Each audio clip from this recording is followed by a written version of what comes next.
Bonjour, je m'appelle David Vauclair, bienvenue à Au cœur du monde. Pour ce 141e numéro, voici les 5 nouvelles de relations internationales qui ont pu retenir votre attention et la mienne. Commençons par la Pologne. Le Premier ministre, Donald Tusk, a annoncé détenir des preuves irréfutables que l'incendie criminel d'un centre commercial de Varsovie en 2024 était le résultat d'un incendie commandité par les services russes. La Lituanie voisine a récemment accusé Moscou d'avoir tenté une attaque similaire dans un magasin Ikea. L'Europe accuse depuis longtemps la Russie de mener une guerre hybride pour imposer des sanctions au soutien occidental à l'autodéfense de l'Ukraine. Le risque de cette stratégie hybride est qu'à un moment donné, elle ne fasse que réveiller l'Europe et raffermir les volontés de ses dirigeants. Puisque nous parlons d'Ukraine, poursuivons avec son président Volodymyr Zelensky. Il a déclaré qu'il attendrait Poutine jeudi en Turquie, après que le dirigeant russe a évoqué la possibilité de négociations directes dans ce pays pour justifier son refus du cessez-le-feu immédiat de 30 jours proposé par Donald Trump. C'est une bonne manœuvre de Zelensky en recevant les dirigeants européens à Kiev et en poussant à cette rencontre, il met le président russe dans une situation délicate. Si Poutine accepte un cessez-le-feu, il devra expliquer à quoi correspond son million de victimes. S'il refuse à nouveau, le monde devrait comprendre que l'Ukraine et sa manière de se défendre n'étaient peut-être pas le problème après tout. En parlant de cessez-le-feu, continuons avec l'Inde et le Pakistan. Le leur, quoique fragile, semble tenir, même si des accusations mutuelles de violation étaient portées de part et d'autre. Mais les hostilités ont désormais cessé. Les deux camps crient victoire, mais la trêve ne semble pas s'attaquer aux causes profondes, comme la volonté légitime de l'Inde de mettre fin au terrorisme transfrontalier. De plus, un gagnant surprise pourrait bien être la Chine, dont le J-10C aurait abattu au moins un, mais peut-être plusieurs rafales indiens de fabrication française. Ce serait la première fois depuis 2001 qu'un rafale serait abattu. Les actions du fabricant du J-10C ont donc grimpé en flèche. Et comme nous parlons de Chine et des États-Unis, achevons par une désescalade entre les deux géants dans leur guerre commerciale. Les États-Unis ont annoncé réduire leurs droits de douane de 145% à 30%, tandis que la Chine ramènera ses droits de douane de 125% à 10%. Leurs échanges commerciaux sont donc à nouveau viables, même s'il ne s'agit que d'une pause de 3 mois.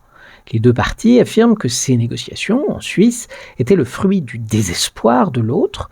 Alors, qu'en penser ? Évoquons 3 questions. Qui peut trouver des produits de substitution, des marchés de substitution, et enfin, résister politiquement à la crise qui s'annonce ? Pour les produits, les États-Unis peuvent se procurer des jeans et des écrans plats à bon marché au Bangladesh ou au Mexique, par exemple, tandis que la Chine s'approvisionne déjà en soja brésilien. Le défi, cependant, survient lorsqu'il n'y a pas de substitut. Malgré des années d'efforts de diversification, les États-Unis dépendent toujours des terres rares, des panneaux solaires et des batteries chinoises, tandis que la Chine a toujours besoin des États-Unis pour ses puces électroniques avancées, ses produits pharmaceutiques et ses produits chimiques industriels essentiels. Pour les marchés, en revanche, la Chine est bien plus dépendante des ventes aux États-Unis que l'inverse. Elle exporte 3 fois plus vers les États-Unis que les États-Unis vers la Chine, et les exportations chinoises vers les États-Unis représentent à elles seules environ 2,8% du PIB chinois contre moins de 0,5% pour les États-Unis. La situation reste délicate pour les États-Unis, dont les exportations vers la Chine sont davantage concentrées sur le soja, le pétrole, les avions et les puces électroniques.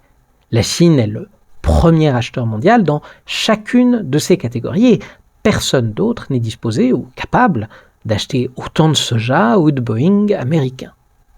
Et pour la politique, l'avantage penche plutôt du côté de Pékin. Xi Jinping peut museler les reportages locaux sur les retombées économiques et étouffer toute agitation, tandis que ces médias d'État maintiennent un ton ferme. Il est, de plus, la puissance attaquée. Trump, quant à lui, devra faire face aux rigueurs démocratiques d'une presse libre, aux sondages d'opinion et aux élections de mi-mandat de l'année prochaine. Et cela pourrait influencer son calendrier de négociation ou sa volonté de changer de cap. Tout reste une question de timing. L'histoire pourrait montrer que Xi Jinping a agi trop tôt en abandonnant la politique de dissimulation de Deng pour révéler une Chine plus affirmée à l'étranger. Et l'histoire pourrait montrer que les États-Unis ont réagi un peu tard. Par ailleurs, les États-Unis ont peut-être aussi mal choisi leur stratégie. Il est logique de rassembler des partenaires commerciaux puis d'approcher conjointement la Chine avec plus de poids.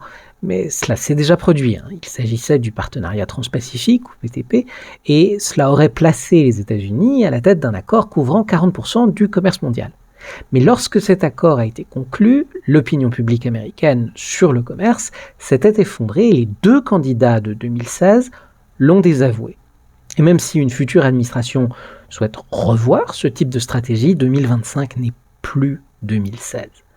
La Chine est désormais le premier partenaire commercial de plus de pays que les États-Unis, dans une proportion d'environ 2 contre 1. Et ces capitales seront désormais plus réticentes à compromettre leurs liens avec la Chine. Même s'il y a une désescalade, nous savons que les tensions persévéreront. Concluons plus légèrement par 3 courtes nouvelles. Aux Philippines, un touriste a été mordu par un crocodile après l'avoir confondu avec une statue. Une Suissesse est au tribunal pour avoir nourri régulièrement le chat de son voisin qui a fini par décider de ne plus revenir chez lui et de s'installer chez elle. Et en Afghanistan, après les femmes, les talibans s'attaquent aux joueurs d'échecs en interdisant le jeu. Ils affirment que cette activité pourrait conduire à des paris et des jeux d'argent. Et voici pour ce 141e numéro. N'oubliez pas que local et international se mêlent toujours plus et que de nombreux sujets s'entrecroisent. Pour bien comprendre notre actualité, je vous encourage donc à 3 choses. Prenez garde aux statues de crocodile qui savent ce qu'elles sont. Continuez à jouer aux échecs en savourant ce privilège, mais surtout écoutez les podcasts de compétences et développement comme ceux de l'IFAG, de l'IDREA, IET, 3A, IDRAC, Subdecom ou Vivamundi qui devraient vous éclairer et vous divertir sur les grands thèmes poursuivis par ces écoles. Et une fois ces écoutes achevées, espérant que tout cela vous aura intéressé, n'hésitez pas à approuver, commenter et partager les numéros qui vous auront plu. C'est toujours apprécié.